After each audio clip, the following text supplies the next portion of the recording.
We need to think clearly. And when we start using our heads for more than the hat rack, that's when we get in a place and a space of centering where we can start seeking.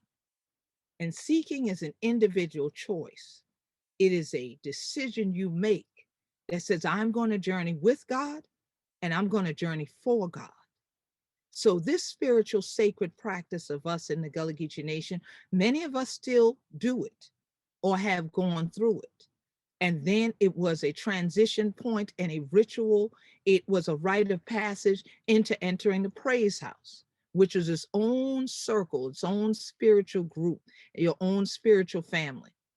As churches came in, many people abandoned the praise house. Not all of us did.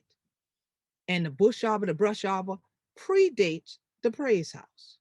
If you go to the Caribbean, they have the spirit houses, very similar.